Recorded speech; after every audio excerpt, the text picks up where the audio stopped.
Atlantic സമുദ്രത്തിൽ ഒഴുകി നടക്കുന്ന കിലോമീറ്ററുകൾ വ്യാപ്തിയുള്ള ഒരു വലിയ ഐസ് പാളിയിൽ നിങ്ങൾ കുടുങ്ങിപ്പോയി എന്ന് സങ്കല്പിക്കുക. നിങ്ങളുടെ കപ്പൽ മൂടൽമഞ്ഞ് കാരണം ഏത് ദിക്കിലാണെന്ന് നിങ്ങൾക്ക് മനസ്സിലാകുന്നുമില്ല. കടന്നുപോയ ഓരോ നിമിഷവും നിങ്ങളെ തണുത്തുറഞ്ഞ രാത്രിയോട് അടുപ്പിക്കുകയാണ്.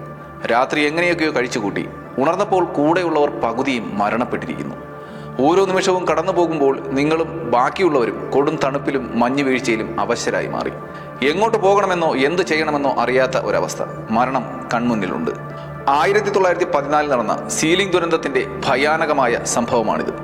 അറ്റ്ലാന്റിക്കിലെ ഒരു വലിയ ഐസ്പാളിയിൽ കുടുങ്ങിയ 166 മനുഷ്യർ നേരിട്ട ദാരുണമായ മരണത്തിന്റെയും അതിജീവനത്തിന്റെയും കാഠിന്യം നമുക്ക് ഈ വീഡിയോയിലൂടെ മനസ്സിലാക്കാം. ഐ ആം ബാലു പടിപ്പുരയിൽ. Welcome to unheard stories.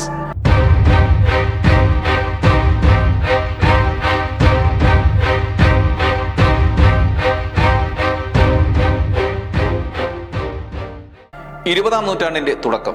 കാനഡയുടെ കിഴക്കൻ തീരത്തുള്ള ഒരു ചെറിയ ദ്വീപായ ന്യൂ ഫൗണ്ട്ലാൻഡ്. സീൽവേട്ട കൊണ്ട് മാത്രം അഭിവൃദ്ധി പ്രാപിച്ചിരുന്ന ഒരു ദ്വീപാണ് ഈ ന്യൂ ഫൗണ്ട്ലാൻഡ്. ന്യൂ ഫൗണ്ട്ലാൻഡിന്റെ തലസ്ഥാന നഗരമായ സെന്റ് ജോൺസ് സീലിംഗ് കമ്പനികൾക്കായി ഭൂമിശാസ്ത്രപരമായി കൂടുതൽ മികച്ച പ്രദേശമൊന്നും ആയിരുന്നില്ല. സെന്റ് ജോൺസ് തുറമുഖത്തു നിന്നും കപ്പലുകൾ വടക്കൻ അറ്റ്ലാന്റിക് സമുദ്രത്തിൽ എത്തിയ ശേഷം അവിടെയാണ് ഇവർക്ക് കൂടുതൽ സീലുകളെ വേട്ടയാടാൻ പറ്റുന്നത്. സമീപ കാലഘട്ടങ്ങളിൽ ഈ സീൽ വേട്ട പല രാജ്യങ്ങളിലും നിരോധിക്കപ്പെട്ടതാണ്. പക്ഷേ 100 വർഷങ്ങൾക്ക് മുൻപ് ഈ വേട്ടകൾ അക്ഷരാർത്ഥത്തിൽ സെന്റ് ജോൺസ് പോലെയുള്ള കമ്മ്യൂണിറ്റികൾ വരെ രൂപം കൊള്ളാൻ കാരണമായി.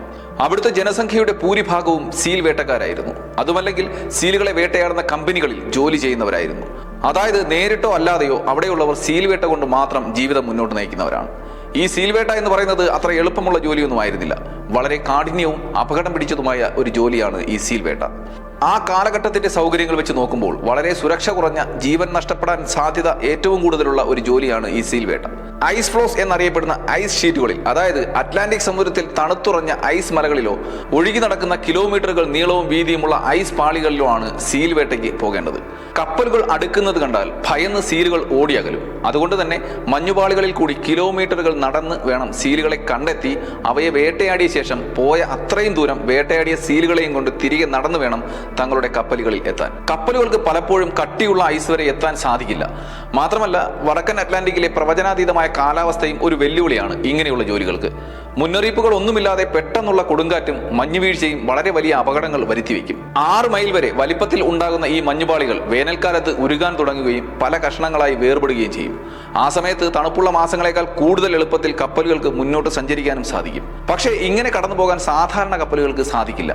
പ്രത്യേക ആകൃതിയിലും വളരെ പവർഫുള്ളായി നിർമ്മിക്കപ്പെടുന്ന ഐസ് ബ്രേക്കിംഗ് കപ്പലുകൾക്കുമാണ് ഇങ്ങനെ ഐസുകൾക്കിടയിലൂടെ അനായാസം സഞ്ചരിക്കാൻ സാധിക്കുന്നത്. എങ്കിലും ഇത്ര ശക്തിപ്പെടുത്തിയ കപ്പലുകൾ പോലും പലപ്പോഴും ഈ ഐസ് പാളികളിൽ കുടുങ്ങിപ്പോവുക പതിവാണ്. പക്ഷേ ഈ സീൽവേട്ട കപ്പലിൽ ഉള്ളവർ ദിവസങ്ങളോളം കഴിഞ്ഞുകൂടാനുള്ള ഭക്ഷണവുമായിട്ടാണ് വേട്ടയ്ക്ക് ഇറങ്ങിത്തിരിക്കുന്നത്. അതുകൊണ്ട് തന്നെ ഇങ്ങനെയുള്ള പല സാഹചര്യങ്ങളെയും അവർ ഒന്നിച്ച് നേരിടാനും മിടുക്കരാണ്. എങ്കിലും ഇങ്ങനെയുള്ള കപ്പലുകൾ കുടുങ്ങിയാൽ രക്ഷപ്പെടുക എന്നത് വളരെ ദുർഘടമായ ജോലി തന്നെയാണ്.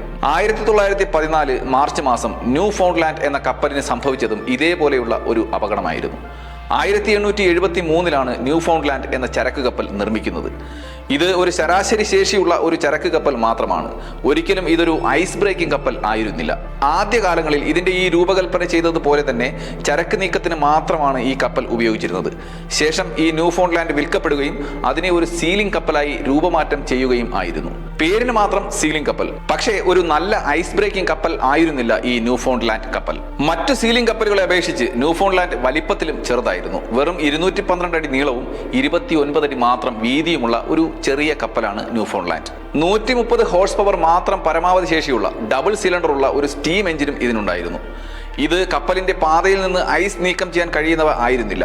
അടിസ്ഥാനപരമായി നിർമ്മിക്കപ്പെടുന്ന ഒരു സീലിംഗ് കപ്പലുമായി താരതമ്യം ചെയ്തു നോക്കിയാൽ ശക്തിയിലും പ്രവർത്തനശേഷിയിലും ഇത് വളരെ പിന്നിലാണ്.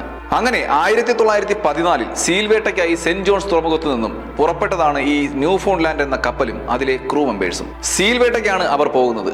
ഐസ് ബ്രേക്ക് ഷിപ്പ് അല്ലെങ്കിലും ഐസ് ഉള്ളിടത്തേക്ക് പോകാതെ സീലുകളെ വേട്ടയാടുക എന്നത് നടക്കുന്ന കാര്യമല്ല. 1914 മാർച്ച് 30 ന്യൂ ഫൗണ്ട്ലാൻഡ് അറ്റ്ലാന്റിക്കിലെ ഐസ് പാളികൾക്കിടയിലൂടെ സാവധാനം മുന്നോട്ട് പോവുകയാണ്. അന്നത്തെ കാലത്ത് വളരെയധികം അറിയപ്പെട്ടിരുന്ന പ്രഗത്ഭനുമായ ഒരു സീൽ ഷിപ്പ് ക്യാപ്റ്റനായിരുന്ന എബ്രാം കീൻ എന്ന വ്യക്തിയുടെ മകനായ വെസ്റ്റ്ബെറി കീൻ ആയിരുന്നു ഈ കപ്പലിന്റെ ക്യാപ്റ്റൻ. അന്ന് വെസ്റ്റ്ബെറി കീനിന് വെറും 27 വയസ്സ് മാത്രമായിരുന്നു പ്രായം. അക്കാലത്ത് ഈ പ്രായത്തിൽ ഒരു കപ്പലിന്റെ ക്യാപ്റ്റൻ ആകുക എന്നത് വളരെ പ്രയാസമുള്ള കാര്യമാണ്. പക്ഷേ പിതാവ് എബ്രാം കീൻ കാരണം മകനായ വെസ്റ്റ്ബറിക്ക് ഒരു കപ്പലിന്റെ ക്യാപ്റ്റനാകാൻ ചെറുപ്രായത്തിലേ കഴിഞ്ഞു. വളരെ ചെറുപ്പകാലം തൊട്ട് തന്നെ എബ്രാം കീൻ തന്റെ മകനെ സീൽവേട്ട യാത്രകളിൽ പങ്കെടുപ്പിച്ചിരുന്നു. അതുകൊണ്ട് തന്നെ വളരെ പെട്ടെന്ന് ഈ മേഖലയിൽ വളർന്നു വരാൻ മകനായ വെസ്റ്റ്ബറിക്ക് സാധിക്കുകയും ചെയ്തു. വെസ്റ്റ്ബറി ഈ യാത്ര നടത്തുമ്പോൾ തന്നെ പിതാവായ എബ്രാം കീൻ മറ്റൊരു കപ്പലായ സ്റ്റെഫാനോയെ നയിച്ചുകൊണ്ട് ഇതേ റൂട്ടിൽ യാത്ര ചെയ്യുന്നുണ്ട്. ഈ രണ്ട് ഷിപ്പുകളും പക്ഷേ രണ്ട് സീൽവേട്ട കമ്പനികളുടെ കപ്പലുകളാണ്. ഇപ്പോൾ അച്ഛനും മകനും സീൽവേട്ടയിൽ കൂടുതൽ ലാഭമുണ്ടാക്കാനുള്ള ഒരു മത്സരത്തിലാണ്. ബൈനോക്കുലറിലൂടെ നോക്കിയ വെസ്റ്റ്ബറിക്ക് ദൂരെയായി നീങ്ങുന്ന തന്റെ പിതാവിന്റെ കപ്പൽ കാണാൻ സാധിച്ചു. രണ്ടും രണ്ട് കമ്പനികളുടെ കപ്പലായതിനാൽ തന്നെ പരസ്പരം അവർ സീൽവേട്ടയ്ക്കായി സഹായിക്കുന്ന രീതി അന്നില്ല. അന്നത്തെ സീൽവേട്ട കമ്പനികളുടെ നിയമം അനുസരിച്ച് മറ്റുള്ളവരെ വേട്ടയ്ക്ക് സഹായിക്കാൻ പാടില്ലായിരുന്നു. എബ്രാമും വെസ്റ്റ്ബറിയും തമ്മിൽ മത്സരിക്കുന്ന രണ്ട് വ്യത്യസ്ത സീൽവേട്ട കമ്പനികളിലാണ് ജോലി ചെയ്തിരുന്നത്. അതിനാൽ പരസ്പരം അറിയാമെങ്കിൽ കൂടി പരസ്പരം സഹായിക്കുന്നത് കർശനമായി നിരോധിച്ചിട്ടുണ്ട്. എങ്കിലും പരസ്പരം സഹായിക്കാതിരിക്കാൻ അവർക്ക് കഴിയുകയില്ല. ന്യൂഫൗണ്ട്ലാൻഡ് കപ്പലിൽ റേഡിയോ സന്ദേശം അയക്കാനുള്ള സംവിധാനം ഉണ്ടായിരുന്നില്ല. അതുകൊണ്ട് തന്നെ വേട്ടയ്ക്ക് സഹായിക്കുന്ന സന്ദേശങ്ങൾ റേഡിയോ വഴി കൈമാറാൻ ആവുകയുമില്ല. പക്ഷേ സീലുകളുള്ള സ്ഥലങ്ങൾ കണ്ടെത്താൻ പിതാവായ എബ്രാം മിടുക്കനായിരുന്നു എന്ന് വെസ്റ്റ്ബറിക്ക് നന്നായി തന്നെ അറിയാം. ദൂരെ നിന്നുകൊണ്ട് തന്നെ സീലുകളുള്ള ഇടം കണ്ടെത്തിയെന്ന് പരസ്പരം അറിയിക്കാൻ അവർ തന്നെ ഒരു സിഗ്നൽ പരസ്പരം കൈമാറിയിരുന്നു. അത് കപ്പലിന്റെ തടിയിൽ നിർമ്മിച്ച ലോഡിങ്ങിനും അൺലോഡിങ്ങിനും ഒക്കെ ഉപയോഗിക്കുന്ന ക്രെയിൻ ഉയർത്തി വെക്കുക എന്നതായിരുന്നു. ആരുടെ കപ്പലിലെ ക്രെയിൻ ആണോ ഉയർന്നിരിക്കുന്നത് അവിടെ സീലുകൾ കൂടുതലുണ്ട് എന്നാണ് അർത്ഥം. അപ്പോൾ അവരെ പിന്തുടർന്ന് പോവുകയാണ് അവർ ചെയ്തു പോന്നിരുന്നത്. തന്റെ പിതാവിന്റെ കപ്പലായ സ്റ്റെഫാനോ അങ്ങ് ദൂരെ കിടക്കുന്നത് വെസ്റ്റ്ബറി കണ്ടു. പക്ഷേ അങ്ങോട്ടേക്ക് പോകാൻ ഈ കപ്പലിന് സാധിക്കുകയില്ല. കാരണം അങ്ങോട്ടേക്ക് കൂടുതൽ കട്ടിയുള്ള ഐസുകളാണുള്ളത്. തന്റെ കപ്പൽ അത്തരം യാത്രയ്ക്ക് കാര്യക്ഷമത ഉള്ളതല്ല എന്ന് വെസ്റ്റ്ബറിക്ക് നന്നായി തന്നെ അറിയാം. അങ്ങനെ അങ്ങോട്ടേക്ക് അടുക്കാൻ കഴിയില്ല എന്ന് മനസ്സിലാക്കി സാവധാനം മുന്നോട്ട് പോയിക്കൊണ്ടിരുന്ന കപ്പൽ നിർത്തിയിടാൻ അദ്ദേഹം നിർബന്ധിതനായി. അവിടെ നിന്നുകൊണ്ട് സ്റ്റെഫാനോ കപ്പലിലേക്ക് വെസ്റ്റ്ബറി ബൈനോക്കുലറിൽ നിരീക്ഷണം നടത്തി. അപ്പോൾ സ്റ്റെഫാനോ കപ്പലിന്റെ ക്രെയിൻ ഉയർത്തി വെച്ചിരിക്കുന്നതാണ് കണ്ടത്. അതായത് തന്റെ പിതാവ് സീലുകളുടെ കൂട്ടത്തെ കണ്ടെത്തിയിരിക്കുന്നു. പക്ഷേ ഇപ്പോൾ പ്രശ്നം വെസ്റ്റ്ബറിയുടെ കപ്പൽ ഇപ്പോൾ ഏകദേശം 5 മുതൽ 7 മൈലുകൾ പിന്നിലാണുള്ളത്. മുന്നോട്ട് പോകാൻ ന്യൂഫൗണ്ട്ലാൻഡ് എന്ന കപ്പലിന് സാധിക്കുകയുമില്ല. നല്ലൊരു വേട്ട നടത്താൻ കിട്ടിയ അവസരം നഷ്ടപ്പെടുത്താൻ പക്ഷേ വെസ്റ്റ്ബറി തയ്യാറായില്ല. ബുദ്ധിമുട്ടുള്ളതാണെങ്കിലും ഒരു തീരുമാനം അദ്ദേഹം എടുത്തു. അവസരം നഷ്ടപ്പെടാതിരിക്കാനായി തന്റെ ജീവനക്കാരെ സീൽവേട്ടയ്ക്കായി അവിടേക്ക് കാൽനടയായി അയക്കാൻ വെസ്റ്റ്ബറി തീരുമാനിക്കുന്നു. ഈ കപ്പലുകൾക്കിടയിൽ 1-2 മൈലുകൾ മാത്രമേ ദൂരം ഉണ്ടായിരുന്നുള്ളൂ എങ്കിൽ വലിയ റിസ്ക്കുള്ള കാര്യമൊന്നുമല്ല. എന്നാൽ സ്റ്റെഫാനോ കപ്പലിലേക്കുള്ള ദൂരം 5 മുതൽ 7 മൈൽ വരെയായിരുന്നു. ഇത്രയും ദൂരം ജീവനക്കാരെ അയക്കുക എന്നത് ഒരു അസാധാരണ കാര്യമൊന്നുമല്ല. പക്ഷേ ഇത്രയും ദൂരം സമയം ചിലവഴിച്ച് സഞ്ചരിക്കുന്നത് ഒരു വേട്ടയ്ക്കായി മാത്രമാണ്. പക്ഷേ തന്റെ പിതാവായ എബ്രാമാണ് സിഗ്നൽ തന്നിരിക്കുന്നത് എന്നത് വെസ്റ്റ്ബറിക്ക് ആത്മവിശ്വാസം നൽകുന്ന ഒന്ന് തന്നെയായിരുന്നു. വലിയ സീൽക്കൂട്ടങ്ങളെ എങ്ങനെ കണ്ടെത്താമെന്ന തന്റെ പിതാവിന്റെ കഴിവ് അദ്ദേഹത്തിന് നന്നായി തന്നെ അറിയാമായിരുന്നു. മറ്റാരെങ്കിലും ആയിരുന്നെങ്കിൽ തന്നെ ആൾക്കാരെ വെസ്റ്റ്ബറി ഒരിക്കലും അങ്ങോട്ടേക്ക് കാൽനടയായി അയക്കുകയുമില്ല. വെസ്റ്റ്ബറി കപ്പലിന്റെ വാച്ച് മാസ്റ്റർമാരിൽ ഒരാളായ തോമസ് ഡോസണുമായി ഇതിനെപ്പറ്റി ചർച്ച ചെയ്തു. വെസ്റ്റ്ബറി അങ്ങോട്ടേക്ക് ആൾക്കാരെ അയക്കാനുള്ള തീരുമാനം തോമസിനോട് പറയുകയും ചെയ്തു. നാളെ ഒരുപാട് ജോലികൾ ചെയ്യാനുള്ള ഒരു നീണ്ട ദിവസമായതിനാൽ ഇന്ന് ആഹാരം കഴിച്ച് വിശ്രമിക്കാൻ എല്ലാവരോടും പറയാൻ വെസ്റ്റ്ബറി തോമസിന് ഓർഡർ നൽകി. തുടർന്ന് തോമസ് എല്ലാവരോടും നാളത്തെ ടാസ്ക് എന്താണെന്ന് അറിയിച്ചു. പിറ്റേന്ന് രാവിലെ 7 മണിക്ക് ന്യൂഫൗണ്ട്ലാൻഡ് കപ്പലിലെ 166 പേർ അവരുടെ കപ്പലിന് പുറത്ത് തങ്ങളുടെ ഓർഡർ കാത്ത് ഒത്തുകൂടുന്നു. ഒടുവിൽ വെസ്റ്റ്ബറി അവിടെ എത്തി കപ്പലിലെ സെക്കൻഡ് കമാൻഡായ ജോർജ് ടഫിനെ ഈ ഗ്രൂപ്പിന്റെ ഫസ്റ്റ് കമാൻഡായും തോമസിനെ സെക്കൻഡ് കമാൻഡായും നിയമിക്കുന്നു. ശേഷം അവരോട് സ്റ്റെഫാനോ കപ്പലിന്റെ അരികിലെത്താനും തുടർന്ന് അവിടെ നിന്ന് കിട്ടുന്ന നിർദ്ദേശമനുസരിച്ച് സീലുകളുടെ ലൊക്കേഷൻ കണ്ടെത്തി വേട്ട നടത്താനും ഉത്തരവ് നൽകി. ഇതോടെ സംഘം ഈ ഐസ് പാളിക്ക് മുകളിലൂടെ സ്റ്റെഫാനോ കപ്പൽ ലക്ഷ്യമാക്കി തങ്ങളുടെ യാത്ര ആരംഭിച്ചു. ഓർക്കുക, രാവിലെ 7 മണിക്കാണ് ഇവർ യാത്ര ആരംഭിച്ചത്. തന്റെ സംഘം നടന്നകലുന്നത് നോക്കി നിന്ന വെസ്റ്റ്ബറി താനെടുത്തത് നല്ല തീരുമാനമാണെന്ന് മനസ്സിൽ കരുതി.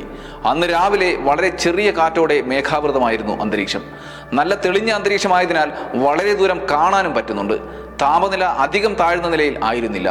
അതുകൊണ്ട് തന്നെ 2.5 മണിക്കൂർ കൊണ്ട് അവർ സ്റ്റെഫാനോ കപ്പലിൽ എത്തിച്ചേരും എന്ന് വെസ്റ്റ്ബറി കണക്കാക്കി. പക്ഷേ എത്ര നല്ല സാഹചര്യങ്ങൾ ഉണ്ടായിട്ടും സംഘത്തിന് വേഗത്തിൽ മുന്നോട്ട് പോകാൻ സാധിച്ചില്ല. കാരണം ഏപ്രിൽ മാസമാണ്. അതുകൊണ്ട് തന്നെ താപനില ഉയർന്നു നിൽക്കുന്ന സമയവുമാണ്. അവർ നടന്നു നീക്കുന്ന ഐസ് പാളികൾ ദുർബലമായിരുന്നു. കട്ടി കുറഞ്ഞ ഐസ് പാളികളിൽ ചവിട്ടിയാൽ ഐസ് പൊട്ടി കടലിന്റെ ആഴങ്ങളിലേക്ക് പതിക്കും. അത് മനസ്സിലാക്കി ഈ സംഘം വളരെ ശ്രദ്ധയോടെയാണ് മുന്നോട്ട് പോയിക്കൊണ്ടിരുന്നത്. വളരെ സൂക്ഷിച്ച് തന്നെയാണ് അവർ മുന്നോട്ട് പോയത്. എങ്കിലും ചിലർ ഐസ് പാളികൾ തകർന്ന് അറ്റ്ലാന്റിക് സമുദ്രത്തിന്റെ തണുത്തു വിറങ്ങലിച്ച വെള്ളത്തിലേക്ക് വീഴുന്നു. അവരെ കൂടെയുള്ളവർ വളരെ പാടുപെട്ടാണ് മുകളിലേക്ക് വലിച്ചു കയറ്റിയത്. വീണവർ നനഞ്ഞു കുതിർന്നുവെങ്കിലും മുന്നോട്ട് പോവുക എന്നതാണ് അവർ എടുത്ത തീരുമാനം. അല്ലാതെ വേറെ മാർഗമൊന്നുമില്ല. 5 മുതൽ 7 മൈൽ വരെ കാൽനടയായി ഐസിന് മുകളിലൂടെ യാത്ര ചെയ്യാൻ ഏകദേശം 2.5 മണിക്കൂർ എടുക്കാമെന്നാണ് വെസ്റ്റ്ബറി കരുതിയത്. പക്ഷേ ജോർജ് ടഫിനും സംഘത്തിനും പകുതി ദൂരം യാത്ര ചെയ്യാൻ തന്നെ 3 മണിക്കൂറാണ് എടുത്തത്. അതായത് 10 മണിയാകുമ്പോഴേക്കും അവർ പകുതി ദൂരം മാത്രമാണ് പിന്നിട്ടത്. പിന്നീട് അങ്ങോട്ട് നല്ല കട്ടിയുള്ള ഐസ് പാളികളായിരുന്നു. അതുകൊണ്ട് ജോർജിനും സംഘത്തിനും വേഗത കൂട്ടാനും കഴിഞ്ഞു. എങ്കിലും ഇനിയും പകുതി ദൂരം താണ്ടാനുണ്ട്. അപ്പോഴേക്കും നേരിയ മഞ്ഞുവീഴ്ചയും തുടങ്ങി. ഇത് സാധാരണയായിരുന്നെങ്കിലും അവർ യാത്ര പുറപ്പെട്ടതിന് ശേഷം ഗണ്യമായ രീതിയിൽ താപനില കുറഞ്ഞത് തണുപ്പ് ഇരട്ടിയാക്കി. ഇതോടെ കാര്യങ്ങൾ കൂടുതൽ പ്രശ്നങ്ങളിലേക്കാണ് നീങ്ങുന്നതെന്ന് ചിലർ ജോർജ് ടഫിനെ അറിയിക്കുകയും ചെയ്തു. സംഘത്തിലെ തന്നെ പിൻഭാഗത്തുള്ള ചിലർ മുന്നോട്ട് പോകുന്നതിനിടയിൽ വഴിയിൽ കണ്ട 6 സീലുകളെ കൊല്ലുകയും അതിനെ മുന്നോട്ട് കൊണ്ടുപോകുന്നതിന് പകരം തിരികെ ന്യൂഫൗണ്ട്ലാൻഡിലേക്ക് കൊണ്ടുപോകാൻ തീരുമാനിക്കുകയും ചെയ്യുന്നു. ഇങ്ങനെ തിരികെ കൊണ്ടുപോകുന്നത് വഴി ഈ ദൗത്യത്തിൽ നിന്ന് പിന്മാറുക എന്ന ലക്ഷ്യവും അവർക്കുണ്ടായിരുന്നു. ജോർജും കൂട്ടരും മുന്നോട്ട് തന്നെ നീങ്ങുകയാണ്. മുന്നിൽ മഞ്ഞുവീഴ്ച കാരണം കാഴ്ച അല്പമൊക്കെ മറയുന്നുമുണ്ട്. ഇത് കാരണം പിന്നിലുള്ള പലരും തിരികെ ന്യൂഫൗണ്ട്ലാൻഡ് കപ്പലിലേക്ക് നടക്കാനും തുടങ്ങി. ഇങ്ങനെ പല പല കാരണങ്ങൾ കൊണ്ട് തിരികെ നടന്നത് 34 പേരായിരുന്നു. മുന്നിലുണ്ടായിരുന്ന ആരും തന്നെ പിന്നിലുള്ളവർ തിരികെ നടന്നുവെന്നും അറിയുന്നുമില്ല. അവർ തങ്ങളുടെ ലക്ഷ്യത്തിലേക്ക് അടുത്തുകൊണ്ടേയിരുന്നു. ന്യൂഫൗണ്ട്ലാൻഡ് കപ്പലിൽ നിന്നും പുറപ്പെട്ട ടീം അവർ പുറപ്പെട്ട് ഏകദേശം 4.5 മണിക്കൂർ കൊണ്ടാണ് സ്റ്റെഫാനോ കപ്പലിന്റെ അരികിൽ ആദ്യത്തെ പാർട്ടി എത്തിയത്. 100-ൽ കൂടുതൽ ആളുകൾ ഉള്ളതുകൊണ്ട് തന്നെ ഇത്രയും ദൂരം പിന്നിട്ടപ്പോഴേക്കും അവർ പല പല ഗ്രൂപ്പുകളായി പിരിഞ്ഞു പോയിരുന്നു. അങ്ങനെ 166 പേരുണ്ടായിരുന്നതിൽ തിരികെ പോയ 34 പേരൊഴിച്ച് ബാക്കി 132 പേരും സ്റ്റെഫാനോ കപ്പലിന്റെ അരികിലെത്തി. രാവിലെ 11:30 കപ്പലിന്റെ അരികിലെത്തിയവരെ സ്റ്റെഫാനോ കപ്പലിലുള്ളവർ വളരെ സൗഹാർദ്ദപരമായി തന്നെയാണ് സ്വീകരിച്ചത്. അവർക്ക് ചൂട് ചായയും റൊട്ടിയും ഒക്കെ ഭക്ഷണമായി നൽകി അവരെ കപ്പലിനകത്തേക്ക് ക്ഷണിച്ചു. സ്റ്റെഫാനോ കപ്പലിന്റെ ക്യാപ്റ്റൻ എബ്രാം അവിടെ ഉണ്ടായിരുന്നു.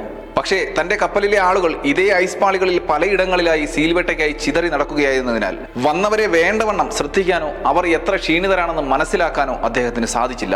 ഈ എബ്രാം ഒരു ദയുള്ള മനുഷ്യനൊക്കെ തന്നെയാണ്. പക്ഷേ തന്റെ കപ്പലിലെ അംഗങ്ങൾക്ക് അപകടം വരാതെ ഇരിക്കാൻ അതിലേക്ക് കൂടുതൽ ശ്രദ്ധ കൊടുത്തതുകൊണ്ടാണ് ഈ വന്നവരിൽ അദ്ദേഹത്തിന് ശ്രദ്ധ കൊടുക്കാൻ പറ്റാതെയായി പോയത്. ന്യൂഫൗണ്ട്ലാൻഡിൽ നിന്നുള്ള ശേഷിക്കുന്ന 132 നാവികർ അല്പനേരം വിശ്രമിച്ചു. എബ്രാം തന്റെ കപ്പലിനെ അവസാന സീൽ ഗ്രൂപ്പുകൾ ഉള്ളിടത്തേക്ക് നയിച്ചു. ഏകദേശം 20 മിനിറ്റുകൾക്ക് ശേഷം സ്റ്റെഫാനോ കപ്പൽ തങ്ങളുടെ ലക്ഷ്യസ്ഥാനത്ത് എത്തി. തുടർന്ന് എബ്രാം ഈ ജോർജിനും സംഘത്തിനും മുന്നിൽ വന്നു. ഭക്ഷണം കഴിച്ച ശേഷം വേട്ടയ്ക്കായി മഞ്ഞിലേക്ക് ഇറങ്ങാൻ ഉത്തരവിടുകയും ചെയ്തു. ഈ സീൽ വേട്ടയിലെ വിനാശകരമായ സംഭവത്തിന് കാരണമായ ആദ്യത്തെ ഒരു തെറ്റ് ഇവിടെ സംഭവിക്കുന്നുണ്ട്. എബ്രാം ഈ ഗ്രൂപ്പിന്റെ അരികിൽ വന്ന് ഓർഡറുകൾ കൊടുക്കുമ്പോൾ ജോർജ് തന്റെ ഗ്രൂപ്പ് ഇവിടേക്ക് വരാനായി എത്ര മണിക്കാണ് യാത്ര തുടങ്ങിയതെന്നോ അവർ എത്ര മണിക്കാണ് അവിടെ നിന്നും യാത്ര തിരിച്ചതെന്നോ വഴിയിൽ അവർക്ക് നേരിടേണ്ടി വന്ന ബുദ്ധിമുട്ടിനെ പറ്റിയോ എബ്രാമിനോട് പറഞ്ഞില്ല. എബ്രാമിന്റെ കപ്പലിലുള്ള ഒരു ഓഫീസർ വെസ്റ്റ്ബറിയുടെ കപ്പൽ കിടക്കുന്ന ദൂരം കണക്കാക്കി അവരുടെ യാത്രാ സമയം 2.5 മണിക്കൂർ മാത്രമാണെന്ന് എബ്രാമിനെ അറിയിച്ചിരുന്നു. ഈ സമയം കണക്കാക്കി പറഞ്ഞ ഈ ഓഫീസർ വന്ന ഗ്രൂപ്പിലെ ആളുകളോട് സംസാരിച്ചിരുന്നില്ല. അയാളും ഈ 5 മുതൽ 7 വരെയുള്ള ദൂരം കണക്കാക്കിയാണ് ഈ സമയം എബ്രാമിനെ അറിയിച്ചത്. നിർഭാഗ്യവശാൽ ന്യൂഫൗണ്ട്ലാൻഡ് കപ്പലിൽ നിന്ന് വന്നവരാരും തന്നെ എബ്രാമിനോടോ ആ കപ്പലിലെ മറ്റൊരാളോടോ അവർ അന്ന് രാവിലെ എത്ര മണിക്കാണ് പുറപ്പെട്ടതെന്ന് പറഞ്ഞില്ല. രാവിലെ 9 മണിയോടെ അവർ അങ്ങോട്ടേക്ക് യാത്ര തിരിച്ചതായിട്ടാണ് സ്റ്റെഫാനോ കപ്പലിലെ ഉദ്യോഗസ്ഥർ കണക്കാക്കിയത്. എന്തായാലും കപ്പലിനുള്ളിൽ വിശ്രമത്തിന് ശേഷം എബ്രാമിന്റെ ഓർഡർ അനുസരിച്ച് അവർ വേട്ടയ്ക്കായി പുറപ്പെടാൻ കപ്പലിന്റെ ഡക്കിലെത്തി. അവിടെ അവർ കണ്ടത് കണ്ണിന് മുന്നിൽ ഒരു വെള്ള തുണി കൊണ്ട് മൂടിയതുപോലെ മഞ്ഞ് മൂടി നിൽക്കുന്ന ഒരു കാഴ്ചയാണ്. വളരെ വലിയ തോതിലുള്ള മഞ്ഞുവീഴ്ച ഉണ്ടാകാനുള്ള സാധ്യത ഉണ്ടെന്ന് എല്ലാവരുടെയും മനസ്സ് പറഞ്ഞു. അപ്പോഴും ജോർജ് തനിക്കും കൂട്ടർക്കും വേണ്ടിയുള്ള ഓർഡർ കിട്ടാനായി കാത്തു നിൽക്കുകയാണ്. കാറ്റിന്റെ വേഗത കൂടി വരുന്നത് കണ്ട ജോർജ് എബ്രാമിന്റെ ഓർഡർ കാത്തു നിൽക്കാതെ തിരികെ മടങ്ങിയാലോ എന്ന് പോലും ചിന്തിച്ചു. എങ്കിലും കാലാവസ്ഥ മോശമാണെന്ന് അറിയിച്ചുകൊണ്ട് എബ്രാമിനോട് തങ്ങൾക്കുള്ള ഓർഡർ എന്താണെന്ന് ജോർജ് ചോദിക്കുന്നു. മറുപടിയായി അതൊന്നും വിഷമിക്കേണ്ട കാര്യമില്ലെന്ന് പറഞ്ഞ എബ്രാം സീൽ വേട്ടയ്ക്കായി പോകേണ്ട ദിശയും വെളിച്ചം കുറയും മുമ്പ് 1500 സീലുകളെയെങ്കിലും വേട്ടയാടാനും ഓർഡർ നൽകി. മാത്രമല്ല അവർക്ക് വേട്ടയ്ക്ക് പോകേണ്ട ലൊക്കേഷനും അവിടെ നിന്നും തിരികെ ന്യൂഫൗണ്ട്ലാൻഡ് കപ്പലിലേക്ക് പോകാനുള്ള റൂട്ടും ജോർജിന് എബ്രാം നൽകി. നേരം ഇരുട്ടുന്നതിന് മുമ്പ് വേട്ട പൂർത്തിയാക്കി ന്യൂഫൗണ്ട്ലാൻഡ് കപ്പലിലേക്ക് തന്നെ മടങ്ങാനും എബ്രാം ജോർജിനോട് പറഞ്ഞു. ഈ സംഭാഷണത്തിന് ശേഷം ജോർജ് സീൽ വേട്ടയ്ക്കായി എങ്ങോട്ടാണ് പോകേണ്ടതെന്ന് ഗ്രൂപ്പിനെ അറിയിക്കുന്നു. ശേഷം സീൽ വേട്ടയ്ക്കായി അവർ യാത്ര തിരിച്ചു. ഏകദേശം 15 മിനിറ്റിന് ശേഷം ഗ്രൂപ്പിലുണ്ടായിരുന്ന തോമസ് ജോർജിന്റെ അരികിലെത്തി. ഈ വേട്ട കഴിഞ്ഞ് എങ്ങോട്ട് പോകാനാണ് എബ്രാം പറഞ്ഞതെന്ന് തോമസ് ചോദിച്ചു. ന്യൂഫൗണ്ട്ലാൻഡിലേക്ക് മടങ്ങാനാണ് നിർദ്ദേശം എന്നറിഞ്ഞതോടെ തോമസ് അമ്പരന്നു. കാരണം വെസ്റ്റ്ബറി തോമസിനോട് പറഞ്ഞത് സ്റ്റെഫാനോയിൽ തന്നെ തങ്ങാനായിരുന്നു. ഇത് ജോർജിനോട് പറയാൻ തുടങ്ങുമ്പോൾ തന്നെ അവർ സീൽ കൂട്ടങ്ങളെ കണ്ട് വേട്ടയ്ക്കായി ഒരുങ്ങി. എല്ലാവരും നിശബ്ദമായി സീലുകളുടെ ഇടയിലേക്ക് നീങ്ങി. പക്ഷേ നിമിഷങ്ങൾ കൊണ്ട് കാലാവസ്ഥ വളരെ പ്രതികൂലമായി മാറി. മഞ്ഞ് വന്ന് മൂടുകയും കാറ്റിന്റെ വേഗത ക്രമാതീതമായി വർദ്ധിക്കുകയും ചെയ്തു. ഈ സാഹചര്യത്തിൽ എന്താണ് ചെയ്യേണ്ടതെന്ന് ചർച്ച ചെയ്യാൻ ജോർജ് ഉദ്യോഗസ്ഥരെ എല്ലാവരെയും കൂട്ടിച്ചേർത്തു. മഞ്ഞുവീഴ്ച വളരെയധികം കൂടിയ സാഹചര്യത്തിലും തണുപ്പ് വർദ്ധിച്ചും വരുന്ന സാഹചര്യത്തിൽ അവർ ഏകകണ്ഠമായി അവരുടെ സീൽവേട്ട എന്ന ദൗത്യം ഉപേക്ഷിച്ച് എത്രയും വേഗം ന്യൂ ഫൗണ്ട് ലാൻഡിലേക്ക് മടങ്ങാൻ തീരുമാനിക്കുന്നു. അപ്പോഴേക്കും ഉച്ച കഴിഞ്ഞ് വരുന്നതേ ഉള്ളൂ. പക്ഷേ വേട്ടയ്ക്കായി വന്നതുകൊണ്ട് തന്നെ പലരും കുറച്ച് വസ്ത്രം മാത്രമാണ് ധരിച്ചിരുന്നത്. അതുകൊണ്ട് തന്നെ ഇതിനകം പലരുടെയും അവസ്ഥ മോശമായി തുടങ്ങി. ഈ ജോലി വർഷങ്ങളായി അവർ ചെയ്തു പോരുന്നതാണ്. അതുകൊണ്ട് തന്നെ ജോലിക്ക് എളുപ്പത്തിനായിട്ടാണ് പലരും വസ്ത്രങ്ങൾ കുറച്ച് ധരിച്ചത്. കോട്ടുകളും തൊപ്പികളും പോലും ധരിക്കാത്തവരും ആ കൂട്ടത്തിലുണ്ടായിരുന്നു. ഇപ്പോ ഗ്രൂപ്പിലുള്ളവരിൽ ചിലർക്ക് വസ്ത്രം കുറവായിരുന്നു. ചിലരുടെ വസ്ത്രം നനഞ്ഞിരിക്കുന്നു, ചിലർ ക്ഷീണിച്ചുമിരിക്കുന്നു. ഈ മൂന്നവസ്ഥയും നേരിടുന്നവരും കൂട്ടത്തിലുണ്ടായിരുന്നു. സീൽവേട്ടക്കാർ വേട്ടയ്ക്ക് പോകുമ്പോൾ അപൂർവമായി മാത്രമേ ഭക്ഷണം കൊണ്ടുവരാറുള്ളൂ. അതിനാൽ തന്നെ ഇതിനെല്ലാം പുറമെ വിശപ്പുള്ളവരും ഈ കൂട്ടത്തിലുണ്ടായിരുന്നു. അവരെ എത്രയും വേഗം ന്യൂ ഫൗണ്ട് ലാൻഡിലേക്ക് തിരികെ എത്തിക്കാൻ ശ്രമിക്കുകയല്ലാതെ ജോർജിന് മറ്റൊന്നും ചിന്തിക്കാനുണ്ടായിരുന്നില്ല. ജോർജ് തോമസിനോട് സംഘത്തെ തെക്ക് കിഴക്കൻ ദിശയിലേക്ക് മുന്നിൽ നിന്നുകൊണ്ട് നയിക്കാൻ ആവശ്യപ്പെട്ടു. മഞ്ഞുവീഴ്ച കാരണം മുന്നിലേക്കുള്ള കാഴ്ച വളരെ കുറവാണ്. കാലാവസ്ഥ മോശമായില്ല എങ്കിൽ കപ്പലിനെ നോക്കി ലക്ഷ്യത്തിലേക്ക് നീങ്ങാമായിരുന്നു. അതുകൊണ്ട് തന്നെ എബ്രാം അവരോട് പറഞ്ഞതിന്റെ അടിസ്ഥാനത്തിൽ അവർ തെക്ക് കിഴക്കൻ ദിശയിലേക്ക് നീങ്ങി. അന്ന് രാവിലെ അവർ അങ്ങോട്ടേക്ക് വരാനായി സ്വീകരിച്ച പാത ലക്ഷ്യമാക്കി അവർ നീങ്ങിക്കൊണ്ടിരുന്നു. പാത കണ്ടെത്തിയാൽ അവിടെ നിന്നും വെറും 1.5 മൈൽ മാത്രം ദൂരമേ ന്യൂ ഫൗണ്ട് ലാൻഡ് കപ്പലിലേക്കുള്ളൂ. അവർ ചെയ്യേണ്ടത് അവർ അവിടെ എത്തുന്നതുവരെ അതേ പാത പിന്തുടരുക മാത്രമാണ്. പിറകിൽ നടക്കുന്നവർ കൂട്ടം തെറ്റി പോകാതിരിക്കാൻ ജോർജ് സംഘത്തിന്റെ പുറകിൽ നടക്കുകയും ആരും പിന്നിലായി പോയിട്ടില്ല എന്ന് ഉറപ്പാക്കുകയും ചെയ്തു. ഒടുവിൽ അവർ തങ്ങൾ രാവിലെ വന്ന പാതയിൽ എത്തി. പക്ഷേ അവർ കരുതിയിടത്തല്ല അവർ എത്തിയത്. അവിടെ സ്റ്റെഫാനോ കപ്പലിന്റെ ഒരു പതാകയും കിടപ്പുണ്ടായിരുന്നു. ശരിക്കും ഇതുവരെ അവർ പിന്നിലേക്കാണ് നടന്നുകൊണ്ടിരുന്നത്. ഇങ്ങനെ ദിശ തെറ്റാൻ കാരണം എബ്രാം നൽകിയ തെറ്റായ നിർദ്ദേശമായിരുന്നു. എന്തായാലും ഇനി ന്യൂ ഫൗണ്ട് ലാൻഡ് കപ്പൽ കിടക്കുന്നിടം വരെ പോകണമെങ്കിൽ 3.5 മൈൽ ദൂരം വരെ നടക്കേണ്ടിയിരിക്കുന്നു. അവർക്ക് മറ്റു മാർഗങ്ങൾ ഒന്നും തന്നെ ഇല്ലായിരുന്നു. അതിനാൽ മുന്നോട്ട് നടക്കാൻ ജോർജ് തോമസിനോട് പറഞ്ഞു. ക്ഷീണം കാരണം എല്ലാവരും അല്പം പതുക്കെ നടക്കാൻ തുടങ്ങിയിരുന്നു. പക്ഷേ പെട്ടെന്ന് അവർ ഒരു കപ്പലിന്റെ സൈറൻ മുഴങ്ങുന്ന ശബ്ദം കേട്ടു. ആ ശബ്ദം വന്നത് ന്യൂ ഫൗണ്ട് ലാൻഡ് കപ്പലിൽ നിന്നാണെന്ന് അവർ കരുതി. സൈറൻ നിന്നപ്പോൾ കപ്പലിലുള്ളവർ തങ്ങളെ കേൾക്കാനായി അവർ ഉച്ചത്തിൽ ശബ്ദമുണ്ടാക്കാൻ തുടങ്ങി. 5 മിനിറ്റിന് ശേഷം വീണ്ടും ഒരു സൈറൻ മുഴങ്ങി. അതായിരുന്നു അവസാനത്തെ സൈറൻ. വെസ്റ്റ്ബറി നിർദ്ദേശിച്ചതുപോലെ സ്റ്റെഫാനോയിൽ ജീവനക്കാരെല്ലാവരും സുരക്ഷിതരാണെന്ന ധാരണ ന്യൂ ഫൗണ്ട് ലാൻഡിലെ എല്ലാവർക്കും ഉണ്ടായിരുന്നു. വാസ്തവത്തിൽ എന്തുകൊണ്ടാണ് സൈറൻ മുഴങ്ങിയത് എന്നത് വ്യക്തമല്ല. എന്നിരുന്നാലും കുറഞ്ഞത് 2 തവണ കേട്ടപ്പോൾ അവർ ശരിയായ ദിശയിലേക്കാണ് നീങ്ങുന്നത് എന്നവർ കരുതി. സൂര്യൻ അപ്പോഴേക്കും അസ്തമിച്ചു കഴിഞ്ഞു. ഇനി മുന്നോട്ടുള്ള വഴി കട്ടി കുറഞ്ഞ ഐസ് പാളികൾക്കിടയിലൂടെയാണ്. ഇരുട്ടിൽ പാത കാണാൻ കഴിയാത്തത് കൊണ്ട് ഐസ് തകർന്ന് തണുത്ത വെള്ളത്തിൽ വീണാൽ മരണം ഉറപ്പാണ്. ഇനി യാത്ര നിർത്തി അവിടെ രാത്രി വിശ്രമിച്ചാലും ഈ കൊടും തണുപ്പിൽ രാവിലെ എത്ര പേർ ജീവനോടെ ഉണ്ടാകുമെന്നും പറയാൻ കഴിയില്ല. രണ്ടായാലും മരണം ഉറപ്പാണ്. എന്ത് തീരുമാനമെടുത്താലും അതിന്റെ അർത്ഥം എങ്ങനെ മരിക്കാമെന്ന് തീരുമാനിക്കുന്നത് പോലെയാണ്. ഒടുവിൽ ജോർജ് അവിടെ തങ്ങാൻ തന്നെ തീരുമാനിക്കുന്നു. സംഘത്തെ 3 ഗ്രൂപ്പുകളായി തിരിച്ച് കാറ്റ് നേരിട്ടടിക്കാതിരിക്കാൻ അവർ മഞ്ഞുകൊണ്ട് ചെറിയ ചെറിയ ഷെൽട്ടറുകൾ നിർമ്മിച്ചു. കയ്യിലുണ്ടായിരുന്ന കയറുകളും പതാകകളും കത്തിച്ച് തീ കായുകയും ചെയ്തു. അധികം താമസിയാതെ മഞ്ഞ് ശാന്തമാവുകയും അവരെല്ലാവരും ഉറങ്ങുകയും ചെയ്തു. കുറച്ചു സമയം കഴിഞ്ഞതോടെ കാറ്റിന്റെ ദിശ മാറുകയും മഞ്ഞ് തണുത്തുറഞ്ഞ മഴയായി മാറുകയും ചെയ്തു. ഇതോടെ ഷട്ടറുകൾ തകരുകയും അവരെല്ലാം നനഞ്ഞ് കുതിരുകയും ചെയ്തു. പിറ്റേന്ന് രാവിലെ ഏപ്രിൽ 1 അവരിൽ ഓരോരുത്തരായി ഉണരാൻ തുടങ്ങി. ഉണർന്നവർ ഒത്തുചേർന്നുകൊണ്ടിരുന്നു. ആരൊക്കെ ഈ ഉറക്കത്തിൽ നിന്ന് ഉണരുമെന്നുള്ളതിന് ആർക്കും ഒരു ഉറപ്പുമില്ലായിരുന്നു. അങ്ങിങ്ങായി ചെറിയ ചെറിയ ഷട്ടറുകളിൽ അവർ ശ്രദ്ധ കേന്ദ്രീകരിച്ചു. ഓരോ തവണയും ആരെങ്കിലും എഴുന്നേറ്റ് അവരോടൊപ്പം ചേരുമ്പോൾ ചെറിയൊരാശ്വാസം അനുഭവപ്പെട്ടു. ഉണരുക എന്നതിന്റെ അർത്ഥം അവർ മരിച്ചിട്ടില്ല എന്നതാണ്. അല്പം കഴിഞ്ഞപ്പോൾ അങ്ങനെ ഉണർന്നു വരുന്നവരുടെ എണ്ണം ഇല്ലാതെയായി. ഉണർന്നു വന്നവർ ചുറ്റും പോയി ഓരോ ഷെൽട്ടറും പരിശോധിച്ചു. ഐസ് ഷെൽട്ടറിൽ ഉണ്ടായിരുന്ന ആരും തന്നെ ഉറങ്ങുകയായിരുന്നില്ല. അവർ മരണപ്പെട്ട് കഴിഞ്ഞിരുന്നു. കാര്യങ്ങൾ താൻ സങ്കല്പിച്ചതിലും വളരെ മോശമാണെന്ന് അറിയാൻ ജോർജിന് മൃതദേഹങ്ങൾ എണ്ണേണ്ട ആവശ്യമില്ലായിരുന്നു. ഒറ്റ രാത്രി കൊണ്ട് കപ്പലിലെ പകുതിയോളം ജീവനക്കാർ തണുത്തുറഞ്ഞ് മരിച്ചിരുന്നു. തുടർന്ന് ജോർജ് ഈ മൃതദേഹങ്ങൾ കൂട്ടി സുരക്ഷിതമായി വെക്കാൻ പറഞ്ഞു. എല്ലാവരും ചേർന്ന് മൃതദേഹങ്ങൾ അടുക്കി വെച്ചു. രാത്രിയിലെ തണുത്തുറഞ്ഞ മഴ രാവിലെ വീണ്ടും മഞ്ഞായി മാറി. അതിനാൽ ജോർജിനും തോമസിനും ദിശ മനസ്സിലാക്കാൻ ഒരു കോമ്പസിനെ ആശ്രയിക്കേണ്ടി വന്നു. എങ്കിലും കുറച്ചു സമയം കഴിഞ്ഞപ്പോൾ മഞ്ഞ് മാറുകയും കാറ്റ് പൂർണ്ണമായും നിലയ്ക്കുകയും ചെയ്തു. ദൂരെയുള്ള കാഴ്ചകൾ മെല്ലെ മെല്ലെ തെളിഞ്ഞു വന്നു. കൂടുതൽ കാലാവസ്ഥ തെളിഞ്ഞു വരുന്തോറും തങ്ങൾക്ക് തങ്ങളുടെ കപ്പലായ ന്യൂ ഫൗണ്ട് ലാൻഡ് കാണാൻ കഴിയും എന്നവർക്ക് തോന്നി. പക്ഷേ കാലാവസ്ഥ തെളിഞ്ഞപ്പോൾ അവരുടെ കപ്പൽ, അതായത് ന്യൂ ഫൗണ്ട് ലാൻഡ്, അവിടെ ഉണ്ടായിരുന്നില്ല. കാരണം അവർ വന്ന ദിശ തെറ്റായിരുന്നു. പക്ഷേ വടക്കു പടിഞ്ഞാറായി 2 മൈലെങ്കിലും അകലെയായി മറ്റൊരു കപ്പൽ അവർ കണ്ടു. ബെൽ അഡ്വഞ്ചർ എന്ന കപ്പലായിരുന്നു അത്. കാലാവസ്ഥ മാറിയപ്പോൾ സീൽ വേട്ടയ്ക്കായി എത്തിയ മറ്റൊരു കപ്പലായിരുന്നു അത്. ന്യൂ ഫൗണ്ട് ലാൻഡ് കൂടുതൽ തെക്ക് കിഴക്ക് ഭാഗത്താണെന്ന് ജോർജ് മനസ്സിലാക്കി. പക്ഷേ അത് വളരെ ദൂരെയായതിനാൽ കാഴ്ചയ്ക്ക് അപ്പുറമായിരുന്നു. ഇപ്പോൾ മുന്നിലുള്ള ബെൽ അഡ്വഞ്ചർ എന്ന കപ്പലിലേക്ക് പോകാൻ ശ്രമിക്കുകയല്ലാതെ അദ്ദേഹത്തിന് മറ്റു മാർഗങ്ങൾ ഇല്ലായിരുന്നു. അവർ കപ്പൽ ലക്ഷ്യമാക്കി മുന്നോട്ട് നീങ്ങി. 1 മൈൽ അടുത്തെത്തിയപ്പോൾ അവരിൽ കൂടുതൽ ആവേശം നിറഞ്ഞു. നടത്തം വേഗത്തിലായി. പക്ഷേ കപ്പൽ പെട്ടെന്ന് തിരിഞ്ഞ് അകന്നു പോകുന്നത് അവർ കണ്ടു. ശരിക്കും ആ കാഴ്ച അവരെ വളരെയധികം നിരാശരാക്കി. ഇനി ഒരു രാത്രി കൂടി അവിടെ ചിലവഴിക്കേണ്ടി വന്നാലുള്ള ഭവിഷ്യത്ത് എന്താണെന്ന് അവർക്ക് നന്നായി തന്നെ അറിയാം. നിരാശരും ക്ഷീണിതരുമായ അവർ അവിടെ അല്പനേരം ഇരുന്നു. ശാരീരികമായും മാനസികമായും അവർ വളരെയധികം തകർന്നിരുന്നു. ഏതാനും മണിക്കൂറുകൾക്ക് മുമ്പ് ബെൽ അഡ്വഞ്ചർ കണ്ണിൽ നിന്നും മാഞ്ഞുപോയ ദിശ നോക്കി അവർ ഇരുന്നു.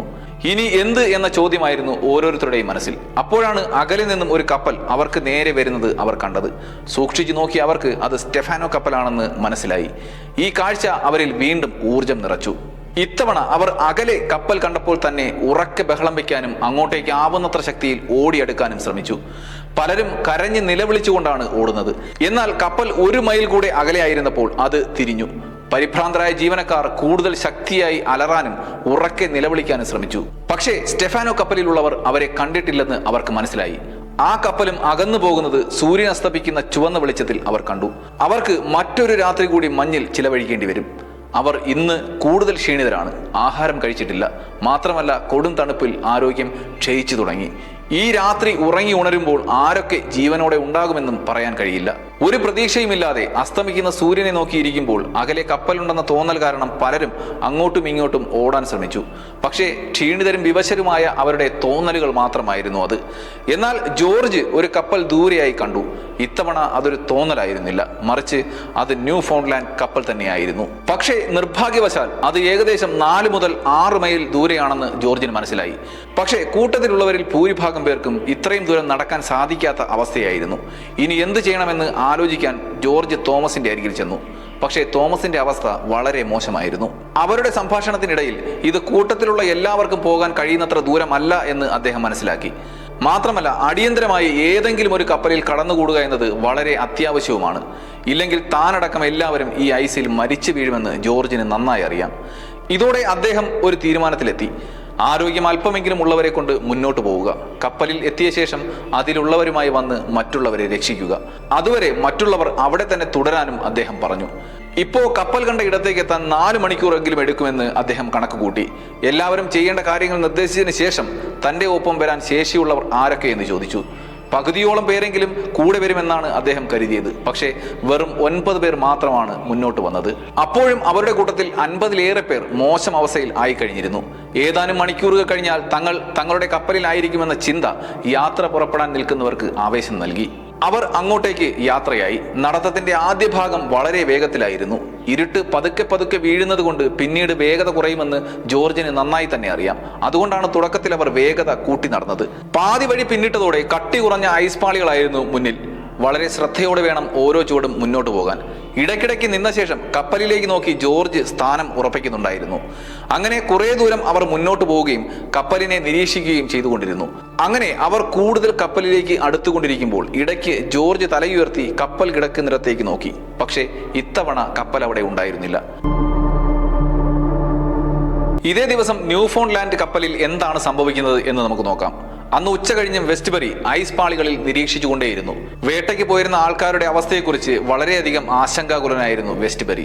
ആദ്യ ദിവസം കാറ്റ് തുടങ്ങിയപ്പോൾ തന്നെ കുറച്ചു പേർ തിരികെ വന്നിരുന്നു. അതായത് ആദ്യ ദിവസം തന്നെ മടങ്ങി വന്ന 34 പേർ. തുടർന്ന് നേരെ മിരുട്ടിയിട്ടും തന്റെ ആൾക്കാരെ കാണാത്തതിനാൽ ആകെ പരവശനായിരുന്നു അദ്ദേഹം. കാത്തിരിക്കുകയല്ലാതെ അദ്ദേഹത്തിന് വേറെ ഒന്നും ചെയ്യാനില്ല. പൂർണ്ണമായും നിസ്സഹായനായിരുന്നു അദ്ദേഹം. ന്യൂ ഫൗണ്ട്ലാൻഡ് കപ്പൽ അപ്പോഴും കുടുങ്ങിക്കിടക്കുകയായിരുന്നു. മറ്റേതെങ്കിലും കപ്പലുമായി ബന്ധപ്പെടാനും അവർക്ക് ഒരു മാർഗവുമില്ല. ആരെങ്കിലും ആ മഞ്ഞുപാളികളിലൂടെ വരുന്നുണ്ടോ എന്ന് കാത്തിരിക്കുന്നതിനോടൊപ്പം തന്നെ കുടുങ്ങിയ കപ്പൽ സ്വതന്ത്രമാക്കാൻ ശ്രമിക്കുകയും കൂടെയാണ് അദ്ദേഹവും കപ്പലിലെ ബാക്കിയുള്ളവരും. മണിക്കൂറുകൾ അവർ ശ്രമം തുടർന്നുകൊണ്ടേയിരുന്നു. ഒടുവിൽ ഒരു വലിയ പൊട്ടിത്തെറിയുടെ സൗണ്ടോടുകൂടി തന്നെ എഞ്ചിൻ പ്രവർത്തിച്ചു തുടങ്ങി. അതെ, അതിലെ ആൾക്കാർ പോയി കഴിഞ്ഞ് ന്യൂ ഫൗണ്ട്ലാൻഡ് ആദ്യമായി ചലിച്ചു തുടങ്ങി.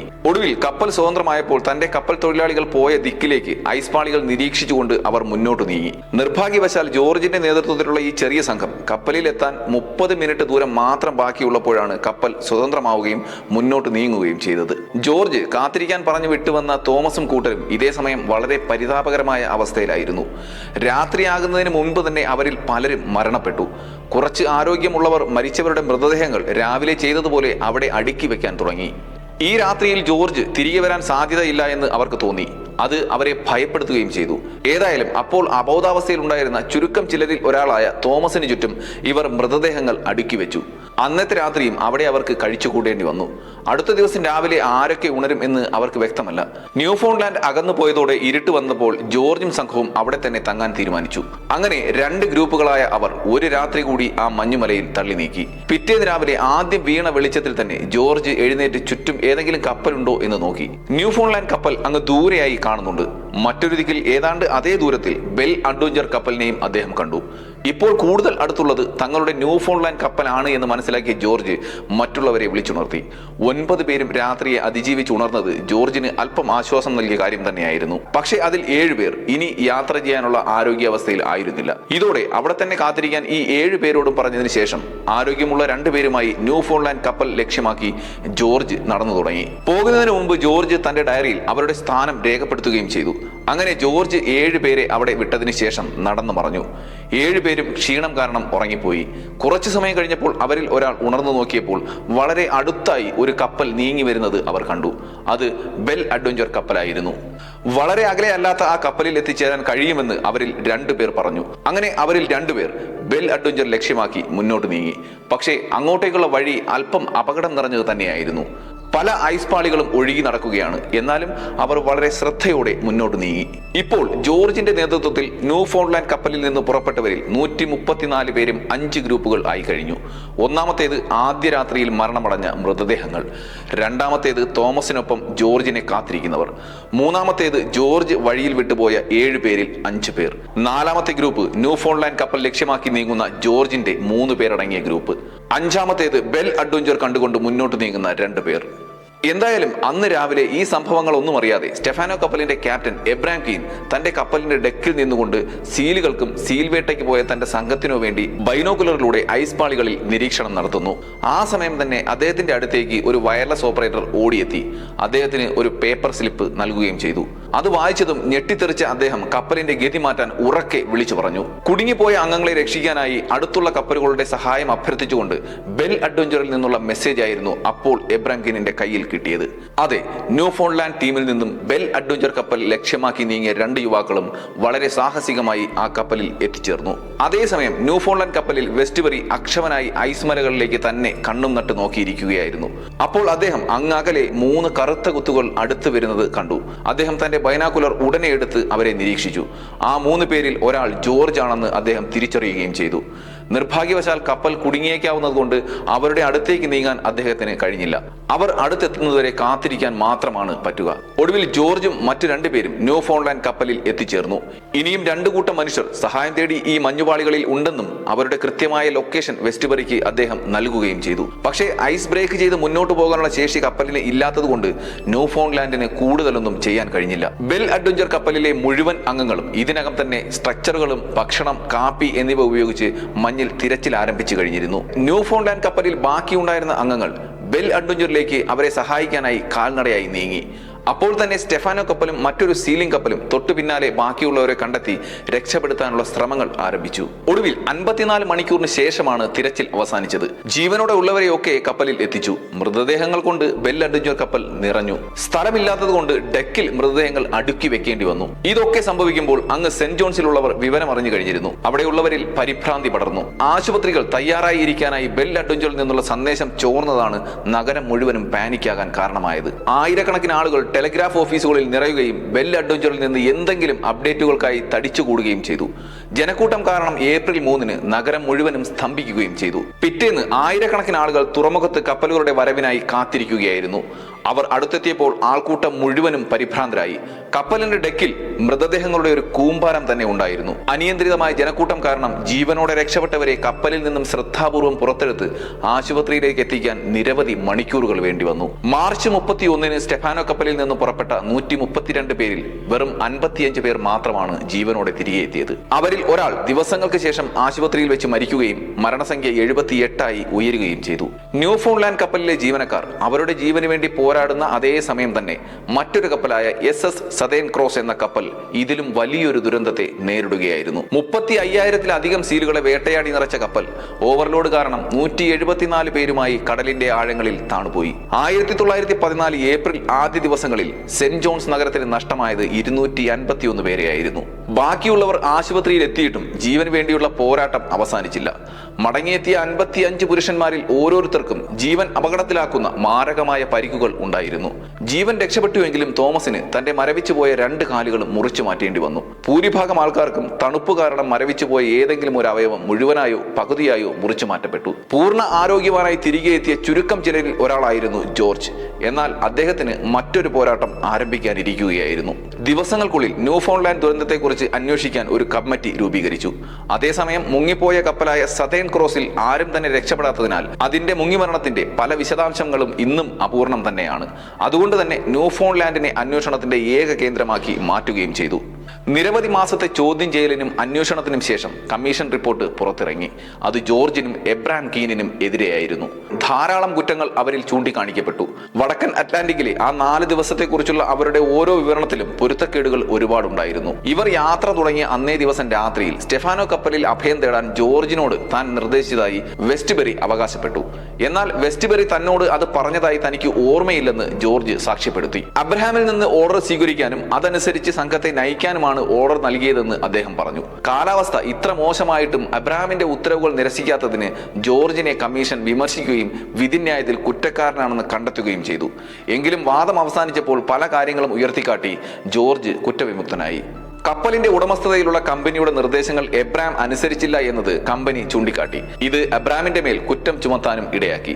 മാത്രമല്ല, വെറും 20 മിനിറ്റ് വിശ്രമത്തിന് ശേഷം ആളുകളെ മഞ്ഞിലേക്ക് വീണ്ടും ജോലിക്ക് തിരിച്ചയക്കുക, സാഹചര്യങ്ങൾ മനസ്സിലാക്കാതെ സീൽവേട്ടയ്ക്ക് ശേഷം ന്യൂ ഫൗണ്ട്ലാൻഡിലേക്ക് മടങ്ങാനുള്ള ഉത്തരവ് ജോർജിന് നൽകിയതും തിരികെ പോകാനായി അവർക്ക് നൽകിയ റൂട്ടിൽ തെറ്റുവരുത്തുകയും ചെയ്ത എബ്രഹാം കീനാണ് ഈ ദുരന്തത്തിന്റെ പ്രധാന കാരണമെന്ന് കമ്മീഷൻ ചൂണ്ടിക്കാട്ടി. ന്യൂ ഫൗണ്ട്ലാൻഡിന്റെയും സതേൺ ക്രോസിന്റെയും ഒരേ സമയത്തുള്ള ഈ ദുരന്തങ്ങൾ കപ്പൽ ജീവനക്കാരുടെ സുരക്ഷ മെച്ചപ്പെടുത്താൻ ഉദ്ദേശിച്ചുള്ള മറ്റ് നിരവധി നിയന്ത്രണങ്ങൾക്കൊപ്പം തന്നെ സീലിംഗ് വ്യവസായത്തിലും ബ്രിട്ടീഷ് കോളനികളിലും വലിയ മാറ്റങ്ങൾക്ക് കാരണമായി.